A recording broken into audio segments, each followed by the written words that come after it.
dengan seluruh pemerintah. Nah ini mungkin parlemen bisa follow up nih, karena parlemen yang bikin undang-undang wakaf nih. Kalau itu bisa dirubah, potensi wakaf kita Bapak Ibu tahu berapa? 4 miliar meter persegi luas tanahnya. Tanah buat kuburan, tanah buat panti asuhan, tanah buat masjid. Jadi itu nggak ada berani yang mengambil alih, takut kesurupan. Diambilnya tanah wakaf, nanti langsung masuk di dalam misteri itu pukul, karena mengambil tanah wakaf, ya ada penghuninya di situ. Nah, ini potensinya sangat besar, itu perlu peran dari parlemen.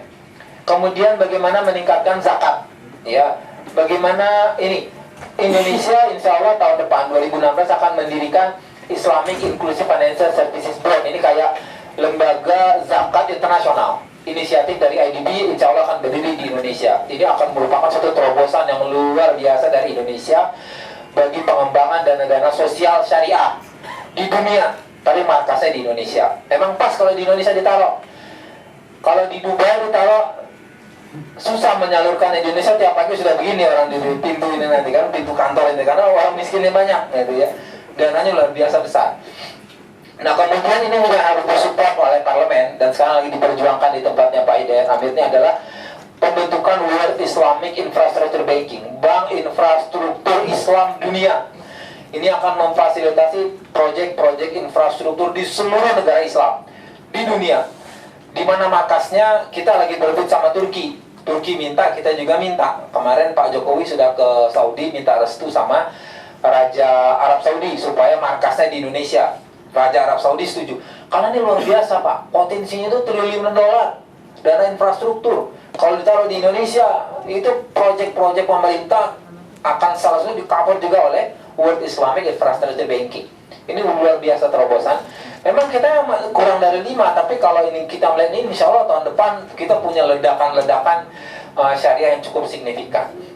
Nah mungkin satu lagi yang tidak masuk di sini adalah pemerintah ini lagi bikin Komite Nasional Keuangan Syariah. Jadi kalau Bapak Ibu yang pernah ke Malaysia, itu Malaysia kenapa perbankan syariahnya besar? Karena mereka punya MIFC, Malaysian Islamic Infrastructure, Malaysian International Islamic Finance. Itu lembaga yang mengkoordinatori 6 otoritas. Kita tiru modelnya Malaysia, tapi bukan cara-caranya model kita tiru, tapi kita bikin Komite Nasional Keuangan Syariah. Itu membawai 10 otoritas. Kalau di Malaysia dikepalai oleh Perdana Menteri, kita 10 otoritas ini lagi memperjuangkan bagaimana supaya RI 1 atau RI 2 menjadi ketua KNKS. Kalau ini jadi, akan terjadi harmonisasi kesatuan kebijakan dari 10 otoritas untuk satu tujuan, meningkatkan ekonomi syariah di Indonesia. Ini perlu disupport tidak hanya oleh pemerintah, otomatis masyarakat juga, parlemen. Mungkin lanjut Pak. Nah ini strategi pendalaman pasar, ya kita meningkatkan pangsa pasar keuangan syariah, otomatis ya kita kembangkan juga instrumen, tadi hedging termasuk salah satunya. Kita kembangkan juga Islamic Social Fund.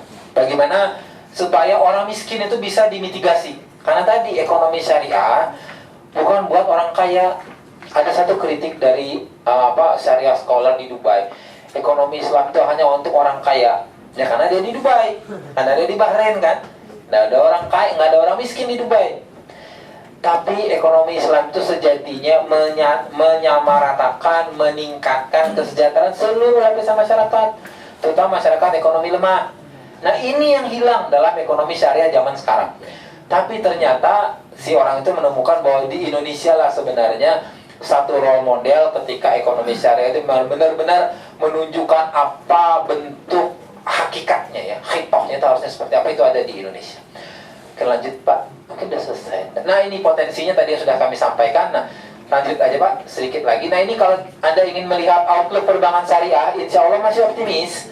Total DPK masih tumbuh walaupun agak melambat nih sampai 2016 akhir. Total aset masih tumbuh insya Allah walaupun agak sedikit melambat juga, karena memang tergantung ekonomi nasional 2016. Lanjut Pak. Nah ini angkanya, kalau Anda melihat prediksi insya Allah, kalau di kita kan insya Allah nilainya ya. Jadi ini pesimis, moderate, optimis itu ada tanda bintang di bawahnya insya Allah ya, karena kita tidak boleh memastikan ini. Memastikan sesuatu itu salah satu saudaranya riba itu, memastikan return ya. Nah, summary ini yang terakhir. Summary pasar keuangan salah satu punya peran penting termasuk pasar keuangan syariah dalam mendukung perekonomian nasional, ya. Tapi sayang pasar keuangan syariah kita masih perlu didorong. Jadi dukungan pemerintah, masyarakat, regulator, parlemen juga harus terlibat di sini. Bank Indonesia sudah punya program pendalaman pasar keuangan termasuk di keuangan syariah dan proses ini harus terus didorong, ya. Rekomendasinya Bank Indonesia dan otoritas itu bekerja sama untuk melakukan proses ini. Terima kasih. Assalamualaikum warahmatullahi wabarakatuh. Klik like, share, dan jangan lupa subscribe.